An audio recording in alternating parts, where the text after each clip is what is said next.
안녕하세요, 뻑갑니다. 오늘도 여전히 뻑갑.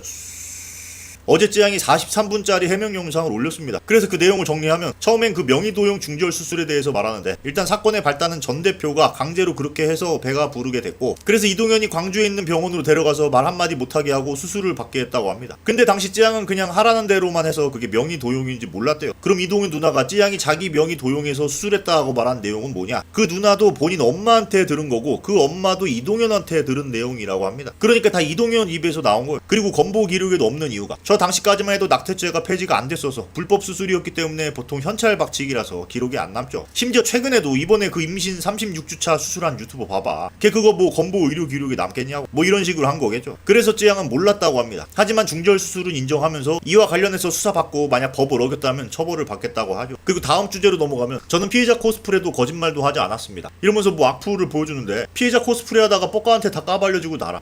아니 뭐 내가 뭘 까발렸지? 당황스럽네. 난 그냥 유튜브에 여기저기 나오는 것들 줍줍해서 정리한 사람인데요. 나 올려치지 마. 그러다가 나중에 씨발 또 내가 사람 죽였다고 지랄하려고. 여러분들, 전 항상 뭐 태생이 이런 포지션입니다. 어쨌든 그래서 이제 찌양은 피해자 코스프레가 아니라면서 지금까지 받아왔던 폭행 녹취를 더 들려줘요. 근데 이거는 뭐 그냥 딱 들으면 이동현이 나쁜 놈이야, 그 친누나도 인정하는데, 저 녹취를 들으면 뭐 이동현을 커버 칠 수가 없어요. 근데 악플이 왜 저렇게 달리냐? 지금 음모론이 돌고 있죠. 우리나라 이런 거 잘하잖아. 뭐 근데 워낙 애초에 의혹도 많고 깔끔하지가 않은 사건이다 보니까 나오는 현상인 건 인정합니다. 근데 이제 현상은 현상대로 끝나고 없어져야 되는데, 그걸 그대로 믿는 사람들이 있어요. 그래서 음모론을 정리하면, 찌양을 룸사롱에서 꺼내줘서 먹방 유튜버로 크게 성공시켜준 은인이 이동현인데, 시간이 지나서 찌양은 지금의 현 회사 대표인 문 PD랑 바람이 났고, 찌양이 아이도 사실은 그 문 PD의 아이고, 일편단심 물심양면 도와준 불쌍한 이동현은 또 자기 아이였다고 착각해서 수술도 시켜준 거고, 결국 찌양과 문 PD가 이동현을 쫓아내고 템퍼링했고, 일부러 과거 흔적을 없애기 위해서 살인한 사건이다, 뭐 이런 망상 시나리오가 있습니다. 그런데 그 밑에는 댓글로 와 진짜? 이러면서 찌양 욕을 존나 하고 있더라고. 제가 어떻게 보면 이 대한민국 유튜브판에서 대중들의 지능을 맨날 경험하는 사람이지 않습니까? 내가 뭐 중국인이라든지 인민군이라든지 이런 병신같은 음모론을 좋아하는 사람들끼리 또 지금 신나서 발동이 된 겁니다. 그래야 스토리가 더 극적이고 재밌잖아. 그리고 다음엔 유서 조작을 얘기하는데, 이건 다 알죠? 최변이 지금 자기한테 유리하게 유서 조작해서 뿌렸다는 게 기정사실화 됐습니다. 가로세로 연구소는 최우석 변호사가 공개한 유서가 조작된 것을 확인했음에도 추후에 그에 관한 정정 보도나 사과 방송을 하지 않았습니다. 이렇게 가세현한테 정정이나 사과 방송을 해달라고 하죠. 그리고 탈세에 대해서도 얘기하는데, 정확히 모든 재정관리, 행정관리를 이동현이 했다는 녹취가 나와요. 수익 배분 합의서라는 거 있잖아요. 방금 내용 말씀드렸던 거. 유튜브랑 이거는 제외한다. 요거 보니까 도장 날인된 게 두 부 다 저한테 있어요. 아, 전부 다. 예. 알겠네. 두 부 다 저한테 있고, 얘가 이런 거 문서를 안 챙기다 보니까 이제 제가 행정 모든 걸 다 하다 보니까 제가 다 이렇게 따로따로 이제 보관을 해놓거든요. 파쇄해야 되겠다, 그러면. 예, 이거 파쇄해버리면 될 것 같고. 그렇게 배분할 수밖에 없었던 세법적인 문제나 이런 부분을 좀 얘기를 하고, 그럼 상대방은 그거는 그렇게 합의했다고 문서가 있다 그러면은, 아니, 무슨 그런 거 안 했다. 우리는 부인하고, 문서 없애버리고, 부인해버리고. 그럼 이쪽에서는 그거는 할 수 있죠. 이제 세무사한테 그때 작성해준 문서 그거 좀 보내달라. 그것도 못 보내주게 좀 이제 카바치야지. 그게 제일 좋긴 하죠. 네. 관계 좀 해가지고 꼭 그런 부분 문서 주시고, 그런 응할 필요도 없거든. 문서 주시면 그런 문서 없습니다 라고 해달라고 하면은. 네.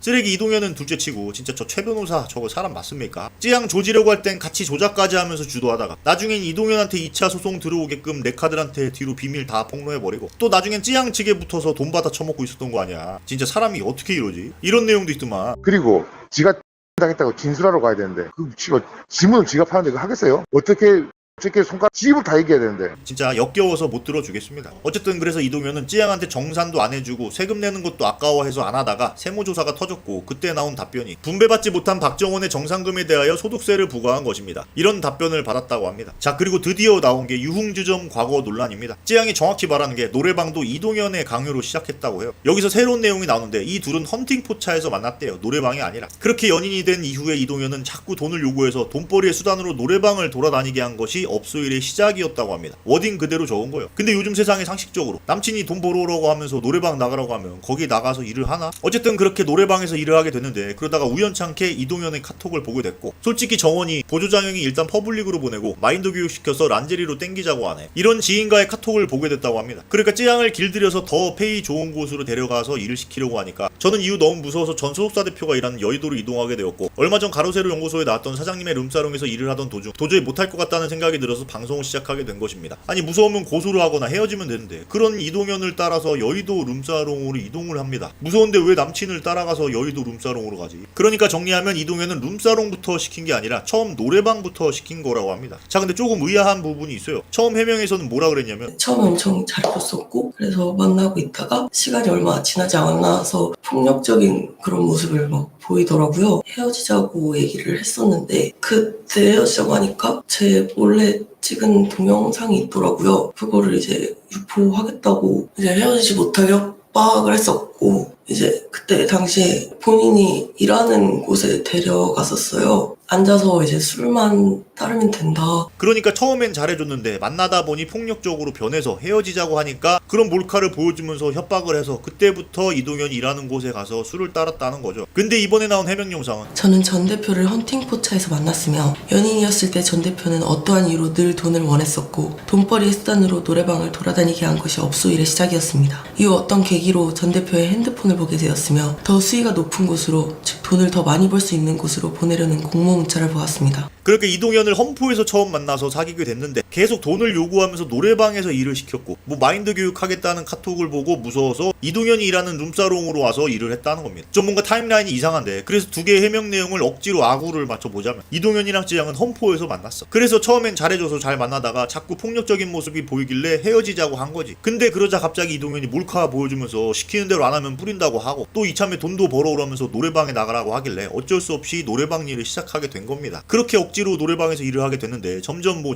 정신교육해서 란제리로 넘어가자는 이동현의 카톡을 보게 됐고 그러자 이동현이 이런 제안을 하는 거죠. 자 그럼 보조장 형이 원하는 노출 있는 곳에서 일할래? 아니면 그냥 술만 따르면 되는 내가 있는 룸사롱에서 일할래? 라고 해서 선택지가 두 개밖에 없다면 차라리 룸사롱이 좋겠다고 생각하고 찌양은 여의도로 와서 일을 한 겁니다. 그러다 너무 힘들어서 룸사롱 대신 차라리 방송으로 돈 벌어주겠다 하면서 그렇게 방송을 시작했다는 스토리. 뭐 이렇게 하면 좀 아구가 맞습니까? 그런데도 좀 우리가 이상하다고 느끼는 부분이 애초에 저렇게 끌려다니는 것 자체가 뭐 아무리 몰카 유포한다고 하더라도 포주로서 여기저기 술집에서 일 시키게 만드는 그런 게 요즘 세상에 가능한가? 근데 가능할 수도 있는 게 전청조도 말도 안 되는 성전한 거짓말 하면서 라면이야 보디가드들까지 죄다 속이고 그랬잖아. 그러니까 사람이 뭔가에 홀리면 그럴 수도 있다고 봐요. 그래서 처음엔 우리도 남현이도 공범이다, 남현이도 모를 수가 없다, 말도 안 된다, 상식적으로 이해가 안 된다 이랬었는데 진짜 전청조 혼자 그렇게 속이고 다녔다는 거잖아. 그러니까 찌양도 본인이 남친에게 폭행과 협박을 당하면서 돈을 줘야 한다는 생각에 사로잡힌 거고 그런 모습이 실제로 나와요. 바로 아프리카로 입금된 돈을 다 이동현한테 전송했다는 겁니다. 돈은 거짓말 안 하거든. 자기가 방송에서 번 돈을 죄다 남친에게 주는 것 자체도 말이 안 되는 상황이지 않습니까? 그러니까 이런 미친 상황이라면 방송 전에도 아마 말도 안 되는 상황이 있지 않았을까? 근데 여기서 또 궁금한 점이 그럼 노래방이나 룸사롱에서 일해서 받은 돈도 이동현한테 입금했는지가 궁금해요. 이동현이 시켜서 한 거니까 그런 돈도 다 이동현한테 가지 않았을까? 돈은 거짓말 안 하거든. 그리고 만약 룸사롱 급여가 찌양 계좌로 안 가고 애초에 이동현이 돈을 대신 받았다면 여기서도 입증해줄 수 있는 인물이 그 가세연에 나왔던 룸사롱 사장 그 사람이 입금했을 텐데 좀 입증하는 거 도와주시길 바랍니다. 만약 룸사롱에서 일한 돈도 이동현이 대신 받아갔거나 아니면 찌양한테 줬지만 찌양이 이동현한테 바로 줬다면 진짜 찌양은 이동현의 노예였던 거예요. 그럼 이런 몰카 협박으로 가스라이팅 당해서 수년간 어쩔 수 없이 그런 데서 일할 수밖에 없었던 찌양의 스토리가 딱 맞아 떨어지죠. 다시 말하지만 이번 영상은 찌양의 해명에 대한 내용이니까 찌양 측의 입장을 최대한 반영하는 겁니다. 근데 이러다가 뭐 갑자기 그 처음 노래방에서 일했을 당시 동료들이라든지 뭐 보도실장 이런 애들이 나와서 찌양은 옛날부터 뭐 방학 때마다 용돈벌이 하려고 자주 찾아왔었다 이런 입장 나오면 또 완전 달라지는 거겠죠. 어쨌든 이번 찌양 해명에서 녹취 들어보면 이동현이 진짜 미친놈이라는 걸 알겠거든. 그럼 진짜 미친 짓을 해왔을 수 있겠다 싶은 겁니다. 그래서 찌양한테는 본인이랑 야스 안 해주면 한 달에 돈 3천만 원을 달라고 하니까 진짜 주기도 해요. 그러니까 이 사건이 진짜 말이 안 되는 게 너무 많아. 미쳤다니까. 그래서 여러 가지 우리가 이해할 수 없는 의혹, 추측, 음모론들이 난무할 수밖에 없을 것 같습니다. 그래서 나중에 총괄 PD나 직원들이 알게 돼서 같이 고소를 하게 됐다는 거예요. 그러니까 이동현이 그 PD한테도 존나 가족 들먹이면서 욕하는 거 보면 굉장히 질이 안 좋은 사람입니다. 그리고 다음 주제가 공관료들인데 여기서의 논란은 찌양은 정말 저 여자 둘을 몰랐냐는 거죠. 같은 룸사롱에서 일했으면 무조건 안다 라는 룸사롱 사장 말을 듣고 찌양이 저 여자 둘을 아는데 거짓말한 게 아니냐는 의혹이 있었죠. 두 분의 여성은 여의도에서 저와 전 소속사 대표와 함께 일했었던 분들로 알고 있습니다. 그 두 분은 저한테 바로 연락이 온 것은 아니며 먼저 전 소속사 대표에게 연락을 한 것입니다. 그러면서 저 여자들의 녹취까지 나옵니다. 좀 그래도 친한 사이였나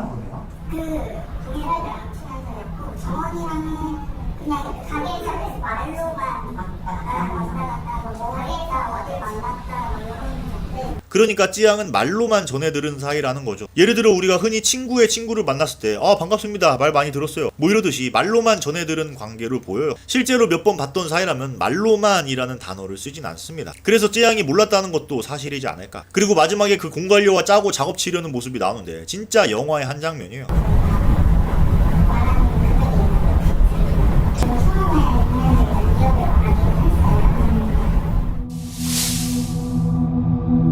그때 PD를 한 번 더 보냈던 게 나랑 너네랑 만났던 게 녹취가 좀 부족해가지고 PD가 너네 만나서 무릎도 꿇고 이런 게 CCTV에서 잡고 너네가 협박 혐의가 제대로 걸리게 검사랑 같이 얘기한 거라고. 그때 최근에 한 번 더 전화해서 돈을 한 번에 더 보내주면 안 되냐, 이것도 지속적 협박으로다가 추가 금액 요구로다가 이미 걸려 있다고. 그러니까 너네가 이미 그거라고, 검사에서 수사를 하고 있는 대상이라고. 뭐 우리가 뭐 나가가지고 뭐 그 얘기를 하라고 뭐 그게 뭔 말이야? 근데 결국에는 내가 이 회사에서 지금 추출당하게 생겼거든. 왜? 그냥 끝났어. 서로다가 사업적으로 안 맞고, 그다음에 이 사회에서다가도 내가 지분이 조금 모자라고. 그치, 네가 근데 그 지분은 계속 평생 갖고 있는. 쳐 묻지 마. 뭐? 이사회에다가 했을 때 내 지분이 모자라서 결정권이 부족하다고 내가 이사 해임된다고. 나 는 하지 마. 나 집에 가. 해가지고 돈 뜯어다니는 게 네가 정상이냐? 야? 없네 이 새끼. 누가 돈을 뜯어내? 네 전 여자친구야. 야, 그리고 어찌됐든 니도 그거 터트린다는 거는 우리를 증인으로 세워가지고 한다는 거는 니도 내가 안 터트리고 니네 지들 할 거라고. 그래서 나는 내 입으로다가 어디 가서 얘기를 안 할 거야. 알아. 그때 써야 되는 게 너네야. 너의 성격을 모르니 우리가. 나 대신 총알바지를 해줘야 되는 게 너네야. 근데 내가 알고 있었어. 내가 필요할 때 너랑 나와서 나 대신 그래 그 사실 적시든 허위 적시든 뭔가에 대해서 비방하기 위해서, 깎아내리기 위해서, 피해를 주기 위해서 말하는 거를 나 대신 너희가 해. 알아. 나 대신 말이야. 그건 알아듣겠지. 알지. 알고 있었다니까. 그래서 그걸 할 거야 말 거야? 아니 한다고 했잖아. 자, 그래서 이거 보면서 드는 생각이 진짜 못 믿을 정도로 말도 안 되는 사람이고 상황이라는 겁니다. 그래서 우리가 음모론을 생각하고 찌양을 못 믿겠다고 보는 시선도 이해돼요. 우리는 정말 상식적인 사람 2명을 상상한단 말이야. 그래서 아니 요즘 시대에 어떻게 그럴 수가 있냐, 상식적으로 말이 안 된다 이러면서 좀 의혹의 눈초리로 봤는데 이동현의 언행을 보면 진짜 그랬네 라는 생각이 들어요. 우리가 찌양을 의혹의 눈초리로 볼 때 항상 하는 말이 상식적으로 요즘 시대에 말이 되냐 이건데, 그럼 반대로 이동현은 무려 여친을 그렇게 수위 높은 곳으로 데려가겠다는 카톡 상황이 상식적으로 말이 됩니까? 그리고 찌양이 방송하면서 버는 돈을 족족 다 가져가는 남친이 상식적으로 말이 돼요? 또 그렇게 돈을 수천씩 벌어주는 여친을 폭행하는 상황이 상식적으로 말이 되냐고. 그리고 야스 안 해준다고 뭐 돈을 3천씩 달라고 하고 그걸 또 현금으로 뽑아서 주는 찌양도 상식적으로 말이 안 됩니다. 그러니까 이게 우리가 일반적이고 상식적인 선에서 이해하면 안 되고 말도 안 되는 비상식이 난무하는 사건이에요. 저런 나쁜 인간이 있고 그런 인간의 협박, 강요, 가스라이팅을 당해서 그럴 수밖에 없었다고 보입니다. 나도 좀 의아한 게 많았는데 이번 증거들을 보니까 내가 너무 상식적으로 라는 수식어를 붙여서 그런 것 같아. 근데 뭐 또 새로운 증거가 나오면 또 달라질 수 있겠죠. 어쨌든 찌양의 해명을 보니까 확실히 미친 상황이었다고 생각됩니다. 그래서 오늘의 한 줄평, 영화 한 편 다 봤다.